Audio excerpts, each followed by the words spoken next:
El olor a tabaco de picadura y a cuero viejo siempre había sido para Federico Galiano el aroma del deber. Pero esa madrugada de 1952, en un barranco polvoriento a las afueras de un pueblo perdido de Extremadura, el aire solo olía a hierro y a final. Bajo la luz amarillenta de un quinqué de aceite, Federico no vio a una víctima más del destino. Vio el cuerpo de su hermana menor, Lucía, arrojado entre los matorrales como si fuera el despojo de una cacería infame. Sus ojos, antes llenos de la viveza de la juventud extremeña, miraban ahora a la nada, nublados por el polvo y la muerte. No fue el disparo lo que rompió el alma del sargento de la Guardia Civil, sino el silencio que siguió, un silencio denso que presagiaba la traición de los suyos. Federico se arrodilló, ignorando el dolor en sus articulaciones tras años de servicio al régimen. Sus manos, expertas en manejar el mosquetón Mauser y en redactar atestados impecables, temblaron al rozar la mejilla fría de la muchacha. Había marcas de dedos en su cuello, hematomas morados que contaban la historia de una lucha desigual. Alrededor, las huellas de unos neumáticos pesados, de un coche oficial que no debería haber estado allí, marcaban el suelo seco. Federico conocía esas huellas. Eran las del hispano-suiza del hijo del gobernador civil, un joven cuya arrogancia solo era superada por su impunidad. «Sargento Galiano, apárquese. Nosotros nos encargamos de esto», dijo una voz a sus espaldas, seca como el esparto. Era el capitán Aranda. No venía solo. 2 guardias de su absoluta confianza ya estaban desplegando una lona gruesa para ocultar el cuerpo. ¿No había una ambulancia? ¿No había un juez de guardia? No había rastro del protocolo que Federico había defendido durante 2 décadas, con una fe casi religiosa. La luna, una uña pálida en el cielo español, iluminaba el rostro de Aranda, tallado en piedra y carente de cualquier atisbo de compasión. «Mi capitán, las pruebas indican que el vehículo...», empezó Federico, con la voz rota, señalando los surcos en la tierra. «Las pruebas no indican nada, sargento», le interrumpió Aranda, acercándose tanto que Federico pudo oler el coñac barato en su aliento. «Lo que ha pasado aquí es una tragedia. Un asalto de bandoleros, de esos que aún se esconden en la sierra. Rojos hambrientos, ¿entiende? Es lo que pondrá en su informe. Por el bien de la institución, por el bien de España». Federico sintió una náusea física. La institución. La palabra que había sido su norte se convertía ahora en el sudario de su hermana. Vio cómo uno de los guardias, con un movimiento casual de su bota, borraba la huella del neumático. Vio cómo el otro recogía un gemelo de oro con el escudo de la falange que yacía cerca de la mano de Lucía, y se lo guardaba en el bolsillo de la guerrera sin decir palabra. En ese instante, algo se quebró dentro de Federico. El orden que creía defender no era más que una costra que protegía la podredumbre de los que mandaban. «Es mi hermana, mi capitán», susurró Federico, poniéndose en pie. Su figura, alta y enjuta, proyectaba una sombra alargada sobre la tierra yerma. «Y por eso mismo, Galiano, le daremos un entierro cristiano y discreto. No querrá que el nombre de su familia se arrastre por los cafés y las redacciones de los periódicos, ¿verdad? Un incidente con Maquis. Es limpio, es patriótico. Mañana pasará por el cuartel y entregará su placa y su arma. Se irá de permiso indefinido. Considérelo una merced por sus servicios». Aquella noche, en la soledad de su pequeña alcoba en la casa cuartel, Federico no lloró. Se sentó frente a su escritorio de madera de encina, bajo el crucifijo de latón que presidía la estancia. Ante él, el borrador del informe oficial ardía en un cenicero de cerámica, convirtiéndose en ceniza gris que el viento de la meseta dispersaba por la ventana abierta. Tomó su navaja de afeitar y con una precisión quirúrgica empezó a descoser los galones de su uniforme. Uno a uno, los hilos se rompían con un chasquido seco. Justicia, pensó. La palabra sabía a ceniza en su boca. Si la ley era una herramienta de los poderosos para ocultar sus pecados, entonces él tendría que crear su propia ley. Una ley que no entendiera de gobernadores, ni de obispos, ni de apellidos ilustres. Federico Galiano, el sargento ejemplar, murió en ese cuarto junto al informe falso. En su lugar, nació algo frío, algo que conocía cada rincón del Código Penal y cada debilidad de la vigilancia estatal. Se levantó y abrió un doble fondo en su baúl de madera. Allí, envuelto en trapos aceitados, guardaba un viejo revólver Astra 900, una pieza de precisión que había conservado de la guerra, oculta a los inventarios oficiales. Lo limpió con parsimonia, disfrutando del sonido del tambor al girar. Cada bala que introducía en el cilindro tenía un nombre, aunque todavía no los hubiera escrito todos. El primer nombre, sin embargo, ya estaba grabado en su mente con fuego. ¿No sería el hijo del gobernador el primero en caer? Eso sería demasiado obvio.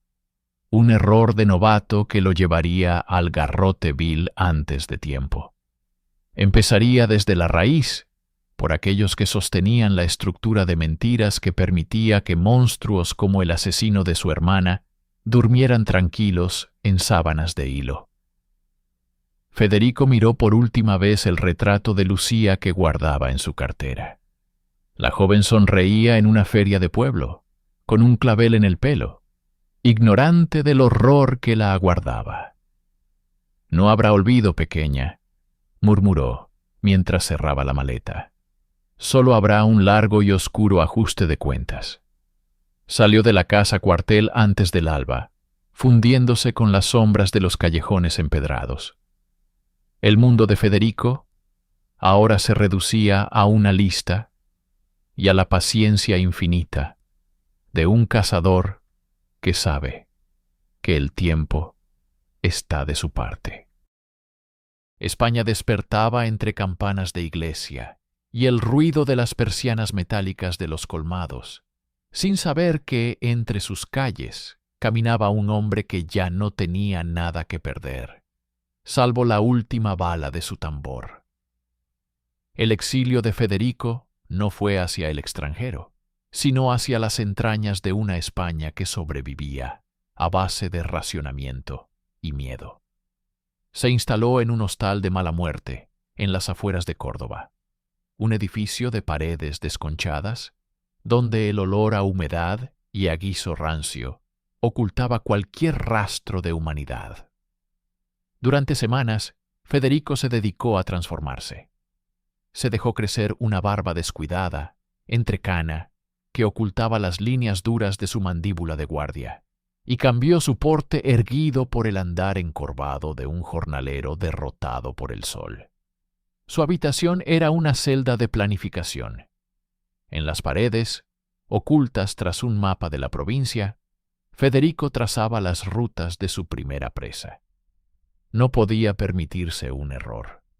Sabía que la justicia del régimen era lenta para el pobre, pero fulminante para quien osara desafiar el orden establecido. Su objetivo inicial era don Manuel Valenzuela, el mago de las tierras, un terrateniente que había amasado su fortuna robando parcelas a las viudas de los fusilados y que mantenía a sus peones en un estado de semi-esclavitud, todo bajo la bendición del gobernador civil. Federico recordaba perfectamente el expediente de Valenzuela, que sus superiores le obligaron a archivar 2 años atrás. Denuncias por palizas, desapariciones de campesinos rebeldes y violaciones sistemáticas a las hijas de sus trabajadores. Es un hombre necesario para la producción nacional, le habían dicho. Para Federico, Valenzuela era el primer pilar de la estructura que había permitido la muerte de Lucía. Cada noche, Federico desarmaba y limpiaba la Astra 900. La aceitaba con una mezcla de grasa mineral y paciencia. También preparaba otros utensilios: un juego de alicates de electricista, una cuerda de cáñamo resistente y un cuaderno donde anotaba cada detalle de la rutina de Valenzuela. Sabía que el terrateniente salía cada jueves a inspeccionar los olivares del valle, siempre en su caballo castaño, lejos de la escolta que lo acompañaba en la ciudad. El día señalado, el cielo de Andalucía se tiñó de un gris plomizo. Federico se apostó en un desfiladero estrecho conocido como el Salto del Caballo. Llevaba su vieja manta de viaje y un par de binoculares que había olvidado devolver al cuartel. No sentía nervios, solo un frío analítico que le recorría las venas. Había aprendido que la rabia es un mal combustible para un tirador. El odio, en cambio, cuando es frío, es la mejor de las guías. Vio aparecer la figura de Valenzuela a lo lejos. El hombre cabalgaba con la arrogancia de quien se cree dueño no solo de la tierra, sino del aire que respiran los que caminan sobre ella. Vestía un traje de pana fina y un sombrero cordobés. Cuando el caballo entró en la zona de sombra del desfiladero, Federico se movió con la agilidad de un fantasma. No usó el revólver. No todavía. Había colocado una trampa de alambre de espino a la altura de las patas del animal. El estruendo del caballo cayendo y el grito ahogado de Valenzuela rompieron la paz del olivar. Federico bajó la pendiente en segundos. Antes de que el terrateniente pudiera reaccionar, el exguardia civil le propinó un golpe seco en la nuca con la culata de la Astra.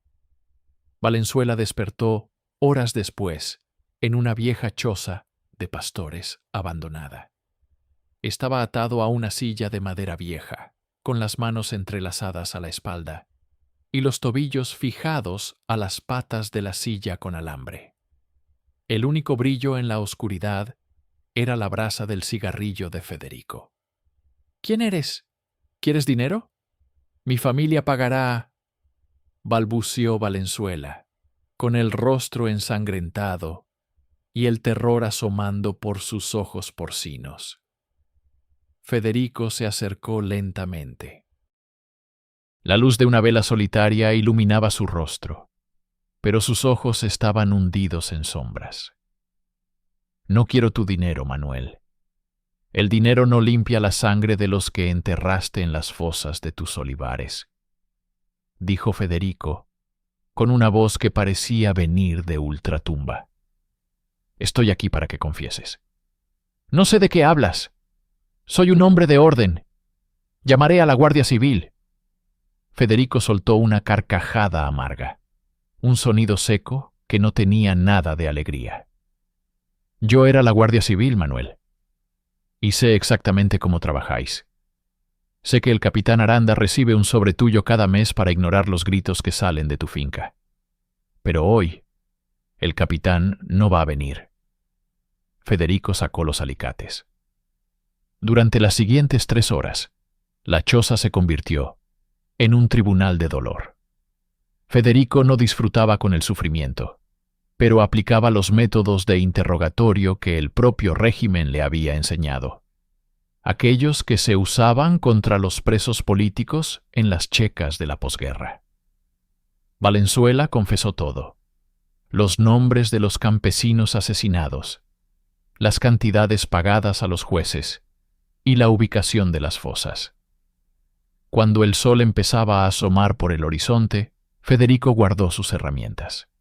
Valenzuela era un guiñapo humano, suplicando por una piedad que él nunca tuvo. Federico sacó una hoja de papel blanco y escribió con caligrafía perfecta, la misma que usaba para los informes de servicio. Justicia, la que el franquismo no pudo y no quiso dar. Apoyó el cañón de la Astra 900 en la frente del terrateniente. «Esto es por la hija del molinero», dijo Federico. El disparo fue seco, amortiguado por la espesa manta de lana que envolvió la cabeza de la víctima. Federico dejó la nota sobre el pecho de Valenzuela, recogió su equipo y limpió cualquier rastro de su presencia. Salió de la choza y caminó de regreso hacia la carretera, sintiendo por primera vez en semanas que el peso en su pecho era un poco menos opresivo. El despertar del lobo se había completado.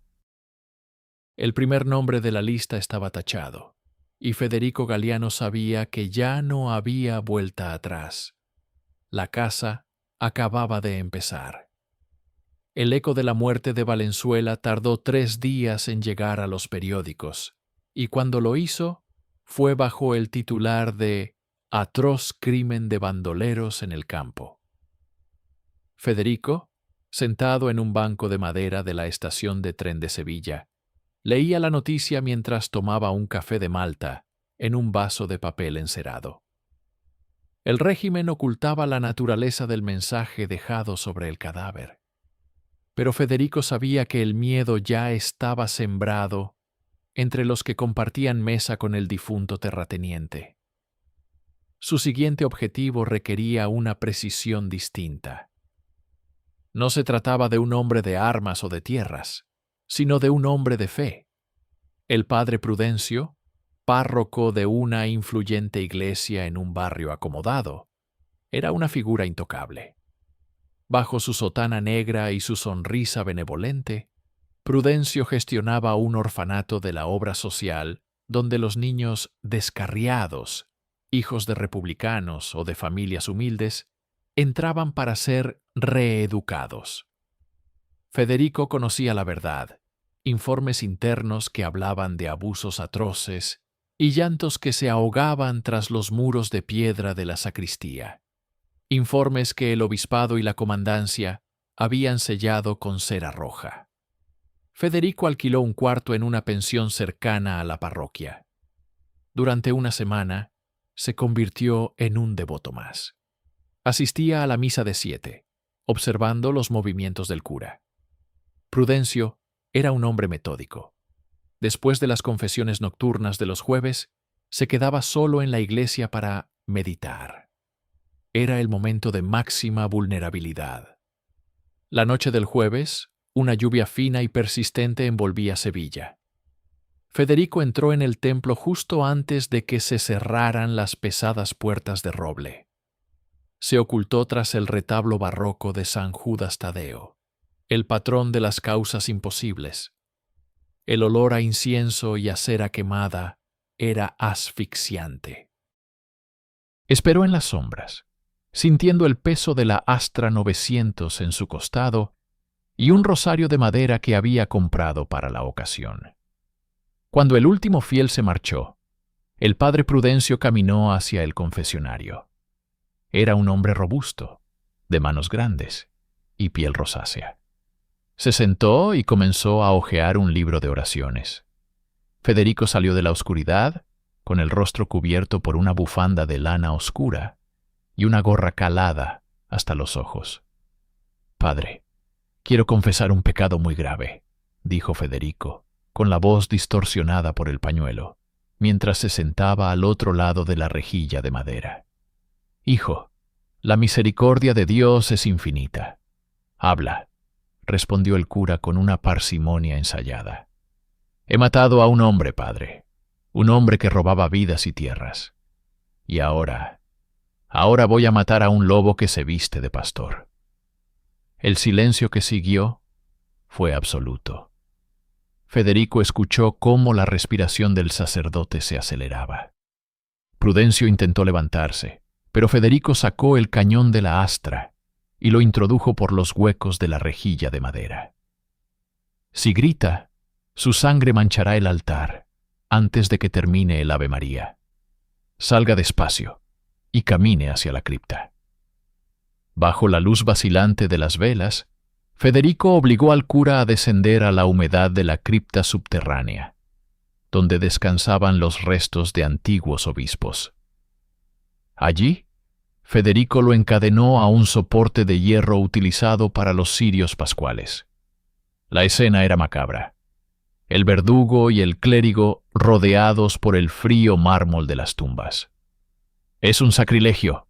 Arderás en el infierno», gritaba Prudencio, aunque su voz temblaba de un terror puramente terrenal. «El infierno es lo que les hiciste a esos niños en el orfanato, Prudencio», replicó Federico. Sacó de su bolsillo un fajo de cartas amarillentas. Eran las denuncias de las madres que nunca llegaron al juez. Las leyó una a una, con una frialdad que helaba la sangre. ¿Sabías que una de estas niñas se quitó la vida el mes pasado? Federico no usó los alicates esta vez. Usó la palabra y el rosario. Obligó al sacerdote a repetir los nombres de sus víctimas, mientras le apretaba el rosario alrededor del cuello, no para asfixiarlo, sino para que sintiera el peso de su propia hipocresía. La intervención duró horas. Federico quería que el miedo del cura fuera tan profundo como el que sentían los huérfanos bajo su mando. Al final, cuando el sacerdote estaba reducido a un mar de lágrimas y súplicas incoherentes, Federico sacó la nota que ya traía preparada. «Tus pecados no tienen perdón en la tierra, y dudo que los tengan en el cielo», sentenció Federico. Lo ejecutó con un disparo limpio en el corazón para no desfigurar al hombre de Dios y que el mensaje fuera más impactante. Colocó el cuerpo en posición de oración, arrodillado contra una tumba, con la nota entre las manos entrelazadas. Justicia, la que el franquismo no pudo y no quiso dar. Federico salió de la iglesia por una puerta lateral, desapareciendo en la niebla sevillana. El segundo nombre había caído. Mientras caminaba hacia su pensión, pensó en Lucía y en cómo su muerte había descorrido el velo de una España que se devoraba a sí misma en nombre de Dios y de la patria. El pastor había muerto, pero los lobos seguían sueltos, y Federico tenía aún mucha munición. El régimen ya no podía ocultar que un fantasma recorría las provincias. En las comisarías de la Policía Armada y en los cuarteles de la Guardia Civil se hablaba en susurros del cazador de notas. El asesinato del padre Prudencio había provocado un terremoto en Madrid. El propio Franco, decían las malas lenguas, había exigido resultados inmediatos. Pero Federico Galiano, conocedor de las alcantarillas del sistema, sabía que cuanto más apretaba el puño la dictadura, más sombras se generaban para esconderse. Su tercera víctima no era un hombre de gran alcurnia, pero sí de una influencia ponzoñosa. Julián el Oreja Mínguez. En el Madrid de los años 50, Julián era el delator perfecto. Un hombre mediocre, de gabardina raída y mirada huidiza, que se sentaba en los cafés de la Puerta del Sol para escuchar conversaciones ajenas. Por unas cuantas pesetas y el favor de la policía, Julián había enviado a cientos de obreros a las cárceles de Carabanchel y a decenas de intelectuales al paredón. Fue Julián quien, años atrás, señaló la casa de los Galiano como sospechosa de albergar literatura subversiva, una mancha que facilitó que las autoridades ignoraran el crimen de Lucía. Federico llegó a Madrid en un autobús de línea, mezclado con soldados de permiso y campesinos que buscaban trabajo en la capital. Se alojó en una pensión de la calle de la Ballesta, un lugar donde nadie preguntaba nombres y el sonido de las camas de hierro era la banda sonora nocturna. Rastrear a El Oreja fue como seguir el rastro de una rata en una alcantarilla. Julián frecuentaba una taberna de mala muerte, cerca de la Plaza Mayor. Federico lo observó durante 3 días desde la esquina opuesta, protegido por el humo de un cigarrillo ideales. Vio cómo Julián se acercaba a los hombres que hablaban de más tras una copa de anís, cómo tomaba notas mentales y luego se escabullía hacia la Dirección General de Seguridad. La ejecución de Julián no podía ser estruendosa como las anteriores. Madrid estaba erizada de bayonetas. Federico decidió que el delator debía morir en su propio terreno, el silencio y la oscuridad de los callejones. La noche del martes, Julián salió de la taberna más borracho de lo habitual, celebrando el pago por una delación reciente. Caminaba por el callejón del Codo, una vía estrecha y angosta, donde las farolas de gas apenas proyectaban un círculo de luz mortecina sobre los adoquines húmedos. Federico lo siguió, con los pasos amortiguados por suelas de goma. «Julián», susurró Federico, apenas un soplo en el viento. El delator se detuvo en seco. El sudor frío perlaba su frente. Intentó girarse, pero Federico ya estaba sobre él. No sacó la Astra 900. En su lugar, utilizó un cable de acero con 2 mangos de madera, una herramienta de estrangulamiento silenciosa y eficaz. Arrastró a Julián hacia el hueco de un portal abandonado. El delator pataleaba, sus uñas rascando desesperadamente el abrigo de Federico, pero la fuerza del exguardia era la de un hombre que ya no pertenecía al mundo de los vivos. ¿Recuerdas a los Galiano, Julián? ¿Recuerdas cómo tus mentiras pavimentaron el camino para que otros mataran a mi hermana? Le siseó Federico al oído mientras apretaba el cable.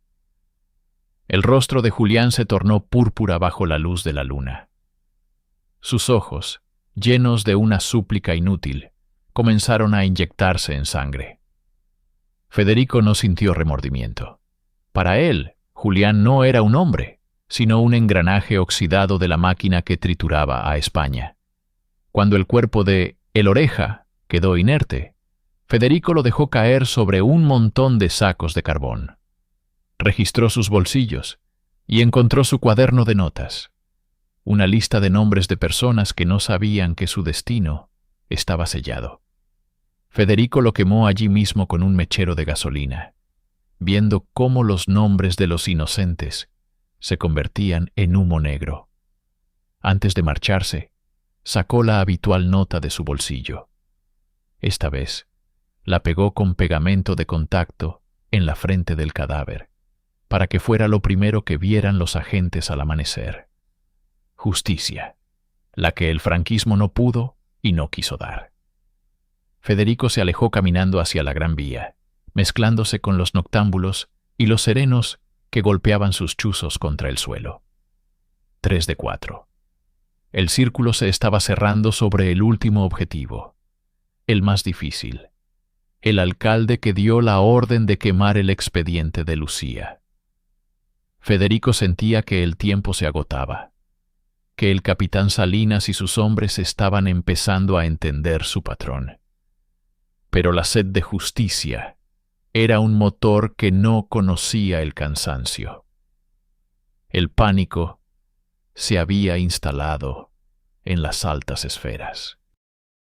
La muerte de El Oreja, en pleno corazón de Madrid, fue interpretada como una bofetada directa al rostro del generalísimo. Ya no se hablaba de bandoleros.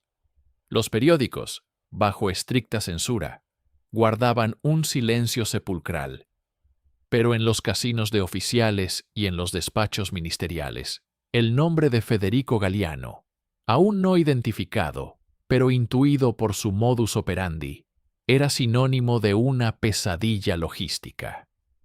Federico se desplazó hacia el norte, hacia una capital de provincia donde el aire era más frío y las lealtades más rígidas.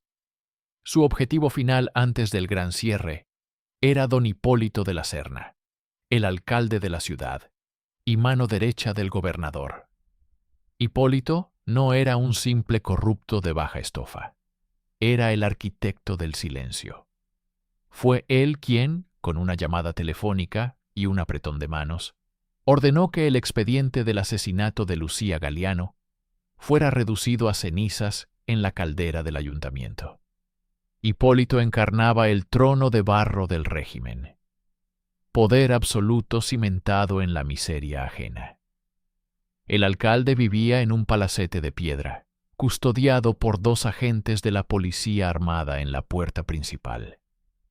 Federico sabía que un asalto directo era un suicidio. Necesitaba que Hipólito saliera de su fortaleza. La oportunidad llegó con la celebración de la fiesta de la caza, en una finca privada a pocos kilómetros de la ciudad.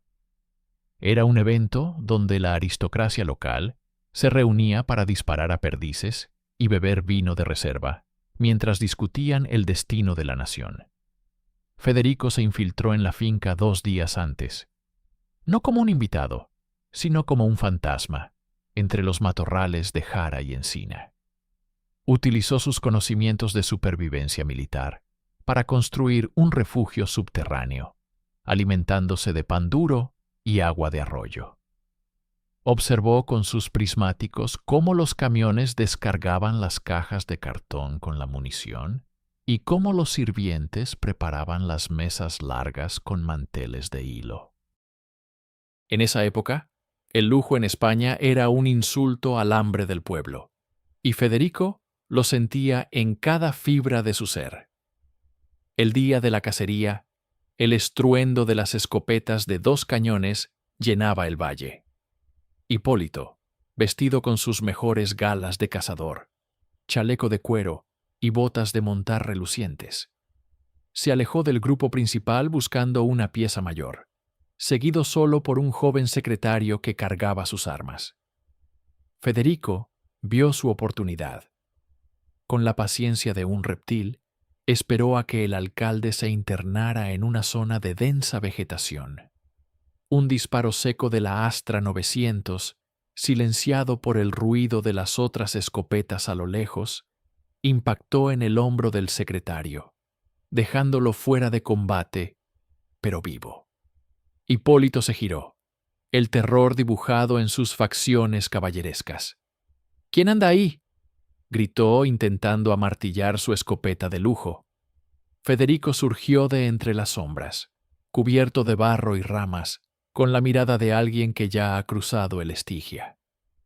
De un golpe preciso, desarmó al alcalde y lo derribó sobre la hojarasca húmeda. No hubo juicio rápido. Federico arrastró a Hipólito hasta un antiguo pozo seco en el límite de la propiedad. Allí, lo ató con cadenas oxidadas que había recuperado de un viejo arado. El interrogatorio de Hipólito fue diferente al de los anteriores. No buscaba confesiones de pecados carnales, sino la confirmación de la podredumbre administrativa. Federico quería nombres, fechas, registros de cómo se compraban las vidas en la España de Franco. «Usted no es un hombre, Galiano», escupió Hipólito, reconociendo finalmente los ojos del antiguo sargento. «Es un animal herido». «Soy el espejo de lo que ustedes han creado, alcalde», respondió Federico mientras le mostraba el mechero de gasolina. «El papel arde, pero la memoria no».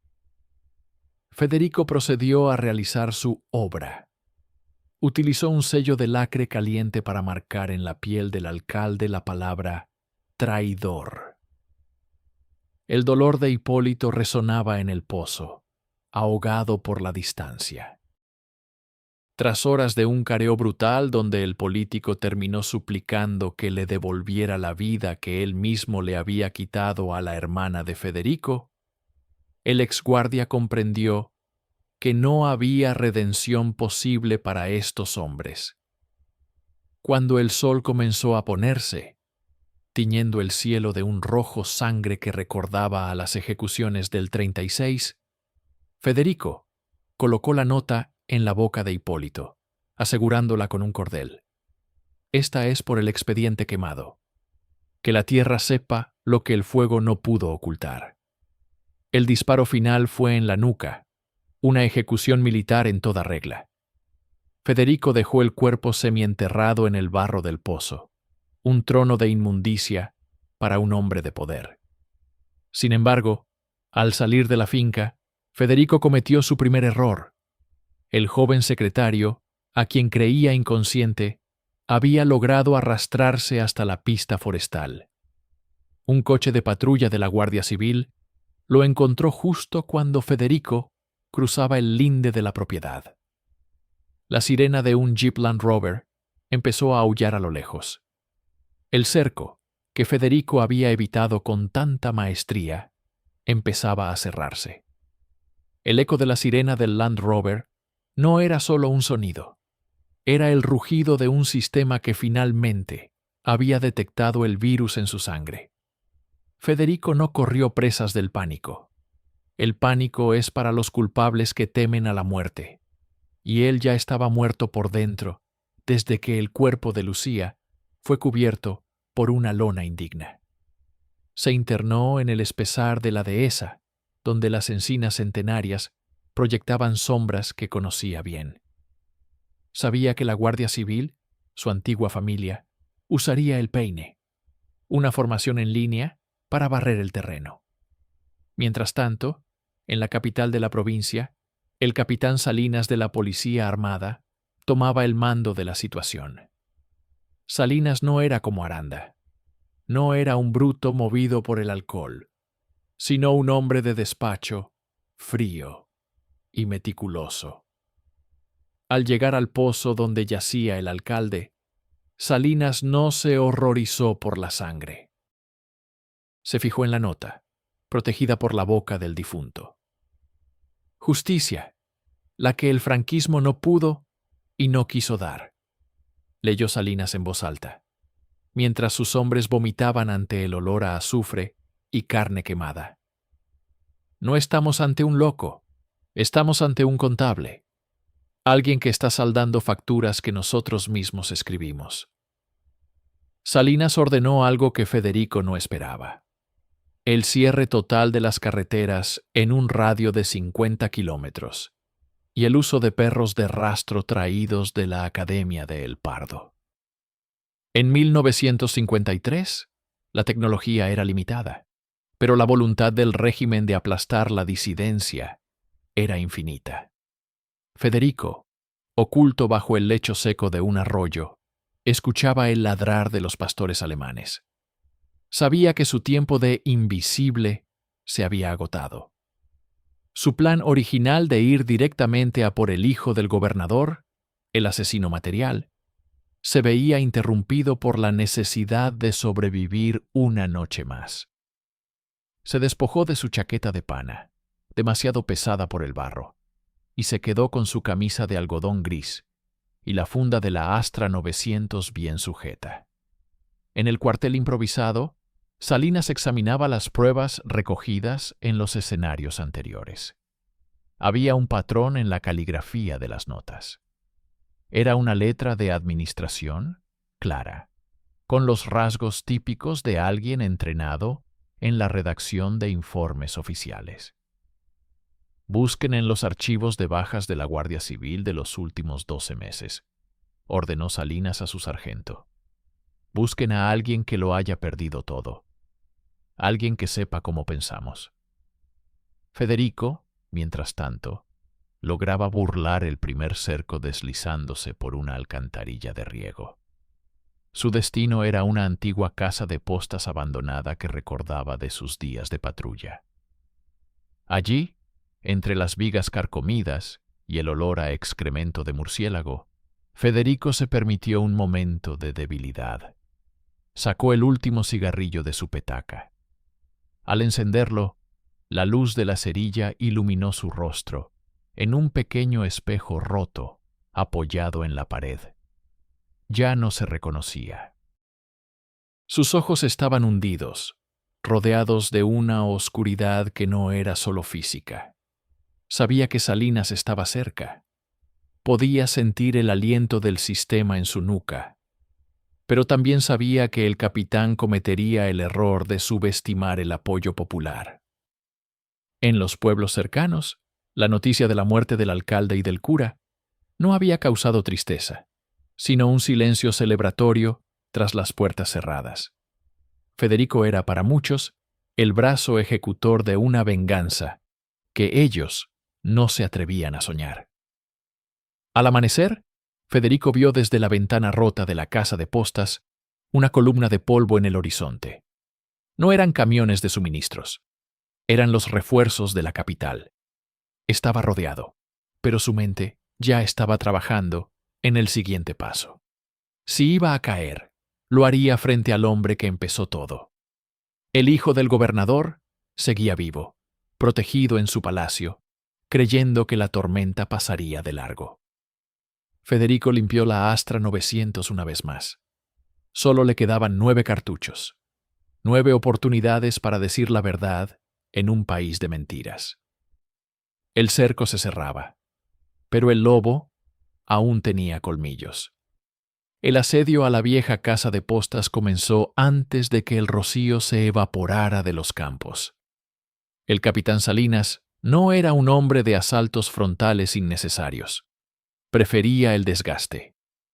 Había desplegado a una sección entera de la policía armada, hombres con fusiles Coruña y cascos de acero que relucían bajo el sol naciente. Federico, desde su posición elevada en el desván, observaba los movimientos con una calma gélida. Sabía que Salinas estaba allí, probablemente escondido tras la puerta de un blindado, dirigiendo la orquesta de la represión. Federico Galiano. La voz de Salinas, amplificada por un megáfono de latón, rasgó el silencio de la dehesa. Sabemos quién eres. Sabemos lo de tu hermana. Entrégate y tendrás un juicio justo ante un tribunal militar. No obligues a tus antiguos compañeros a disparar contra uno de los suyos. Federico esbozó una sonrisa amarga. ¿Un juicio justo? En la España de 1953, eso era un oxímoron, especialmente para alguien que había puesto en evidencia las costuras rotas del Estado. No respondió con palabras. Su respuesta fue un disparo de precisión que impactó en el radiador del primer camión de transporte, provocando un siseo de vapor blanco que nubló la vista de los tiradores. La batalla duró 3 horas. Federico se movía entre las vigas con la agilidad de un espectro, disparando un solo cartucho cada vez, cambiando de posición antes de que los fusileros pudieran fijar su blanco. Sin embargo, el error no vino de una bala enemiga, sino de su propio cuerpo. La falta de sueño, la escasa alimentación y el frío de las noches en el campo le pasaron factura. Al saltar hacia una trampilla lateral para flanquear a un grupo que intentaba entrar por la cocina, su rodilla, lastimada años atrás en una persecución en la sierra, cedió con un chasquido sordo. El dolor fue una descarga eléctrica que le nubló la visión. Federico rodó por el suelo, golpeando una pila de cajas de madera viejas. El estrépito fue suficiente para que los agentes concentraran el fuego en ese rincón.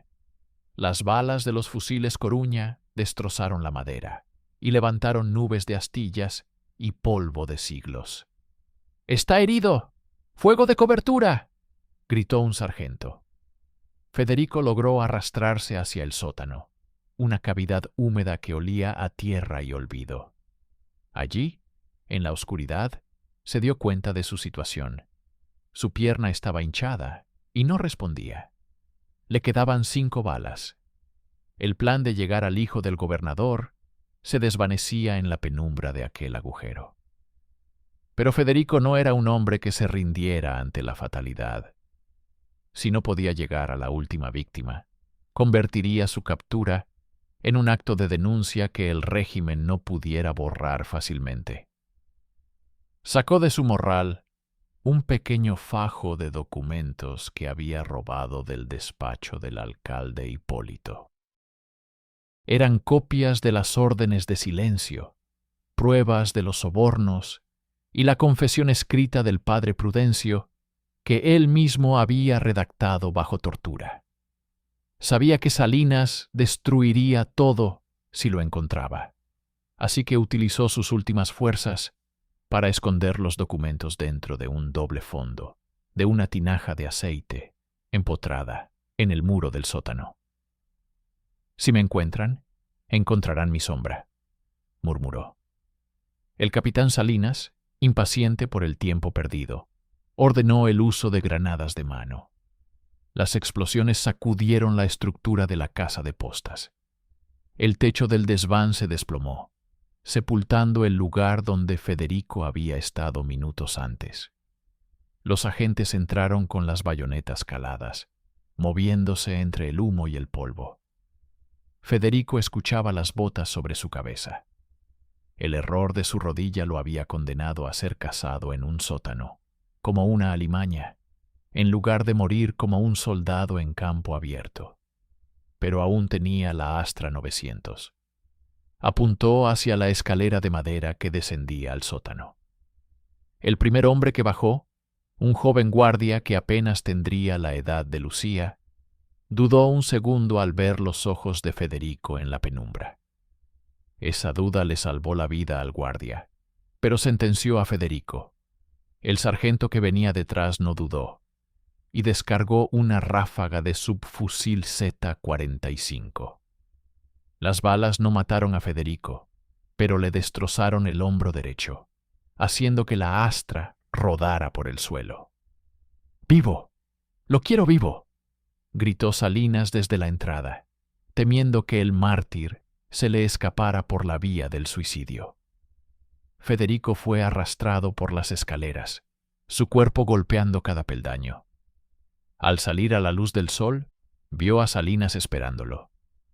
El capitán se acercó y le propinó una bofetada con su guante de cuero. «Has causado mucho daño, Galiano, pero tu historia termina aquí, en el barro. Nadie recordará tu nombre». Federico, con la boca llena de sangre y tierra, levantó la mirada y sonrió. «El nombre no importa, capitán. La verdad es como el agua. Siempre encuentra una grieta por donde salir».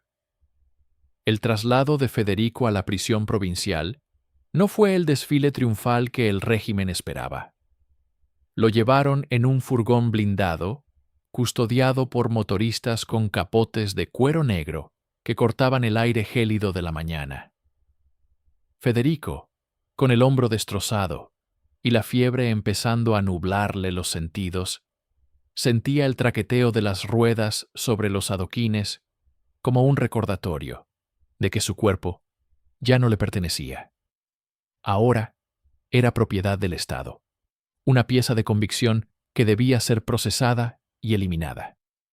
Al llegar a la prisión, no lo llevaron a una celda común, lo bajaron a las galerías de castigo, un laberinto de pasillos subterráneos donde el tiempo se detenía. El capitán Salinas lo esperaba en una sala de interrogatorios que olía a desinfectante barato y a miedo antiguo. Sobre la mesa de metal, Salinas había desplegado las pertenencias de Federico como si fueran trofeos de guerra. La Astra 900, la navaja de afeitar, el rosario de madera del cura y, lo más importante, la maleta con los recortes de prensa y las notas sobrantes. «Eres un hombre meticuloso, Federico», dijo Salinas, mientras encendía un cigarrillo con un encendedor de plata. «Casi te admiro. Has matado a 4 hombres fundamentales para la estabilidad de esta provincia. Has dejado notas que son un panfleto contra el caudillo. ¿Qué esperabas conseguir? ¿Una revolución?» Federico, atado a una silla de madera reforzada, levantó la cabeza. La luz de una bombilla desnuda le hería los ojos. «Solo quería que sintieran lo mismo que mi hermana», respondió con un hilo de voz. el miedo de saber que nadie va a venir a salvarte, porque el sistema ha decidido que tu vida no vale nada. Tu hermana fue un error lamentable de un joven impetuoso, replicó Salinas sin inmutarse. Pero tus actos son una traición a la patria. He registrado tu escondite en la casa de postas. Mis hombres han traído esto. Salinas señaló una caja de madera. Federico sintió un vuelco en el corazón, pero mantuvo el rostro impasible. Dentro de la caja había ropa vieja, algunas balas y un diario. Sin embargo, no estaban los documentos que Federico había escondido en el doble fondo de la tinaja. El capitán mentía. Estaba de pesca, intentando ver si Federico revelaba la ubicación de las pruebas reales. «No has encontrado nada, Salinas», dijo Federico con una sonrisa sangrienta, «porque para encontrar la verdad tendrías que dejar de ser un perro faldero del gobernador». El interrogatorio se tornó brutal. Salinas no buscaba solo información, buscaba quebrar la voluntad de Federico. Durante horas, los golpes de los guardias se sucedieron rítmicamente. Le preguntaban por supuestos cómplices, por células comunistas que lo habrían ayudado, porque el régimen no podía aceptar que un solo hombre, uno de los suyos, hubiera puesto en jaque a la autoridad por una simple cuestión de conciencia. Mientras tanto, en el exterior, el Museo del Horror de Federico, como lo llamó la prensa oficial en breves notas censuradas, empezaba a cobrar vida propia en el imaginario popular. Los rumores corcoveaban por los mercados y las tabernas. Se decía que el vengador tenía pruebas de que los altos cargos eran peores que los criminales comunes. El gobernador civil, temiendo que el juicio se convirtiera en una plataforma para Federico, ordenó que el proceso fuera un juicio sumarísimo, bajo la ley de rebelión militar. En su celda, Federico utilizaba los momentos de soledad para limpiar sus heridas con el agua estancada que le daban. El dolor en su hombro era constante, pero su mente estaba en otra parte. Pensaba en el hijo del gobernador, el asesino de Lucía. Sabía que él sería el único que escaparía a su mano, pero también sabía que su propia captura era el principio del fin para la reputación de esa familia. La última noche antes del juicio, Salinas volvió a visitarlo. Esta vez, no hubo golpes. «Mañana te condenarán a muerte, Galiano. No habrá apelación. El garrote vil te espera en 15 días. Pero si me dices dónde están los documentos originales que robaste del ayuntamiento, prometo que tu ejecución será por fusilamiento. Un honor de soldado». Federico lo miró a los ojos y escupió al suelo. «Prefiero morir como un criminal a manos de este régimen que recibir un honor de vuestra parte. Mi justicia ya está escrita. Solo falta que alguien la lea». Salinas salió de la celda, cerrando la pesada puerta de hierro con un estruendo que resonó en toda la galería. Federico se quedó solo en la oscuridad, escuchando el goteo de una tubería rota. Había perdido la batalla física, pero el museo de sus víctimas, la ropa del alcalde, el rosario del cura, el cuaderno del delator, ya estaba grabado en la conciencia de una España que empezaba a despertar del largo sueño del miedo. El juicio no fue un acto de justicia, sino una farsa coreografiada en el frío salón de un tribunal militar. No hubo público, solo oficiales con uniformes rígidos y jueces de mirada gélida. Federico Galiano compareció sentado en un banco de madera, con el brazo en cabestrillo y el rostro demacrado, pero con una dignidad que incomodaba a sus captores. Las pruebas sobre la mesa eran abrumadoras. Las pertenencias de las víctimas que Federico había guardado como trofeos de una guerra privada. Allí estaban los zapatos de charol del alcalde Hipólito, todavía con restos del barro del pozo, el crucifijo de plata del padre Prudencio, el cuaderno manchado de sangre del delator Julián. Cada objeto era un grito silencioso que Salinas presentaba como prueba de una mente psicopática y subversiva. Sin embargo, lo que realmente selló el destino de Federico fue el hallazgo de su escondite secreto.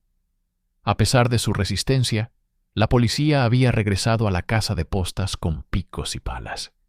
Habían destrozado las paredes hasta encontrar los documentos originales, las órdenes firmadas para ocultar el asesinato de Lucía. Salinas, en un acto de crueldad burocrática, quemó los documentos en privado antes del juicio, pero presentó ante el tribunal los restos de las pruebas del complot que Federico supuestamente había fabricado para chantajear al Estado. Federico Galiano se le acusa de rebelión militar, asesinato múltiple y ultraje a las instituciones del Estado, leyó el juez presidente. ¿Tiene algo que decir en su defensa? Federico levantó la mirada. Sus ojos recorrieron la sala, deteniéndose un segundo en el hijo del gobernador, que observaba desde el fondo, protegido por la impunidad de su apellido. Defenderse de un sistema que utiliza la ley para violar y matar es un deber, no un crimen, dijo Federico, su voz resonando con una fuerza inesperada. He matado a 4 monstruos, pero los que quedan en esta sala son los que alimentan a las bestias. La historia no se escribe en los tribunales, se escribe en la memoria de los que sufren. El veredicto estaba escrito antes de empezar, culpable de todos los cargos. La sentencia fue implacable. Debido a la gravedad de los crímenes y su pasado como guardia civil, se le negó el fusilamiento por honor. Fue condenado a 15 años de trabajos forzados previos a la ejecución por garrote vil, una tortura administrativa diseñada para que el reo se pudra antes de morir. Federico fue llevado a una celda de aislamiento total. El régimen quería que su gesta se diluyera en el olvido de los muros de piedra. Se prohibió mencionar su nombre en la prensa. Los restos de sus víctimas fueron enterrados en ceremonias privadas, tratando de borrar el rastro del vengador de las notas. Pero el daño estaba hecho. En los pasillos de la prisión, los otros presos, políticos y comunes, susurraban su nombre como un salmo. Pasó los últimos días en una penumbra constante. Salinas lo visitó una última vez, no para interrogarlo, sino para verlo derrotado. Has perdido, Galiano. El hijo del gobernador se casa el próximo mes. La vida sigue, dijo Salinas. La vida sigue, Salinas, pero ahora, cada vez que ese hombre cierre los ojos, verá mi sombra. Y cada vez que tú te pongas el uniforme, sabrás que solo eres el sastre de un cadáver. Federico pasó su última noche escribiendo en la pared de su celda con un trozo de piedra. Lucía, el fuego no quema la verdad. Sabía que lo borrarían al día siguiente, pero en ese momento, Federico Galiano ya no era un hombre, era una idea. El verdugo de la justicia fallida esperaba al alba, mientras el sistema que tanto intentó protegerse empezaba a mostrar sus primeras grietas bajo el peso de su propia infamia. El alba del 15 de marzo de 1954 no trajo luz a la celda de Federico, solo un cambio en la densidad de las sombras. Tras meses de trabajos forzados en las canteras, donde su cuerpo se había convertido en un mapa de cicatrices y huesos prominentes, el tiempo se había agotado. El régimen no quería esperar los 15 años completos. El peligro de su ejemplo era demasiado grande. La orden de ejecución inmediata llegó firmada con el sello de la Capitanía General. A las 5 de la mañana, el chirrido de la cerradura de hierro anunció la llegada de la comitiva. Federico no opuso resistencia. Se puso en pie con una lentitud ceremonial, ignorando el dolor punzante de su hombro mal curado. Vestía una camisa blanca limpia, impuesta por el protocolo de ejecución para que la sangre resaltara más, una última ironía del espectáculo estatal. Caminó por el pasillo de la prisión escoltado por 2 guardias jóvenes que evitaban mirarlo a los ojos. En el patio, el aire era gélido y olía a tierra mojada. En el centro, sobre una tarima de madera ruda, esperaba el instrumento, el garrote vil. Era una silla de madera con un collar de hierro y un tornillo que, al girar, buscaba quebrar las vértebras cervicales. Era una muerte lenta, diseñada para el escarnio. El capitán Salinas estaba allí, fumando un cigarrillo bajo la luz mortecina de un foco. A su lado, un sacerdote que no era el padre Prudencio, sino un hombre seco que recitaba oraciones en latín sin pizca de alma. ¿Alguna última voluntad, Galiano?, preguntó Salinas, su voz carente de la arrogancia de antaño. Parecía cansado, como si la sombra de Federico hubiera empezado a pesarle también a él. Federico miró al cielo, donde las estrellas empezaban a palidecer. Mi voluntad se cumplió en el pozo y en la cripta, respondió Federico. Lo que pase ahora solo es metal y carne. El miedo ya cambió de bando. Federico se sentó en la silla de ejecución. El verdugo, un hombre anónimo con el rostro curtido por la indiferencia del oficio, le rodeó el cuello con el anillo de hierro. El frío del metal contra su piel le recordó a las mañanas de patrulla en la sierra, cuando el deber era algo noble. Cerró los ojos y por un momento no vio el patio de la prisión ni a sus ejecutores. Vio a Lucía corriendo por los campos de trigo de su infancia, con el pelo al viento y la risa intacta. El verdugo comenzó a girar el manubrio. El sonido del mecanismo, un crujido metálico y seco, fue lo último que Federico escuchó. No hubo gritos. Solo un último suspiro que se perdió en la bruma matinal de España. Minutos después, Salinas se acercó al cuerpo inerte. Registró los bolsillos del ejecutado por costumbre. No encontró nada, salvo un pequeño trozo de papel arrugado que los guardias habían pasado por alto durante meses. En él, Federico no había escrito un nombre, sino una frase que Salinas guardaría en su memoria hasta el día de su propia muerte. La tumba del verdugo siempre es más estrecha que la de su víctima. El cuerpo de Federico Galiano fue enterrado en una fosa común, sin lápida y sin nombre, bajo una capa de cal viva para acelerar el olvido. El régimen emitió una nota oficial de apenas 3 líneas, hablando de la eliminación de un elemento antisocial. Los archivos del caso fueron sellados bajo la ley de secretos oficiales. El hijo del gobernador siguió con su vida de lujo, y los crímenes de la dictadura continuaron bajo el manto de la impunidad. Sin embargo, el olvido no fue total. En los años siguientes, en las paredes de los barrios obreros de Madrid y en los olivares de Andalucía, empezaron a aparecer pequeñas notas pegadas con pegamento barato. No pedían libertad ni pan. Solo repetían una frase que hacía temblar a los que se creían intocables. Federico vigila. Federico Galiano murió como un criminal ante la ley, pero su sombra se convirtió en el primer grieta de un muro que décadas después terminaría por caer. Su historia fue borrada de los libros, pero el eco de sus disparos quedó suspendido en el aire de una España que nunca pudo ocultar del todo su propia sangre.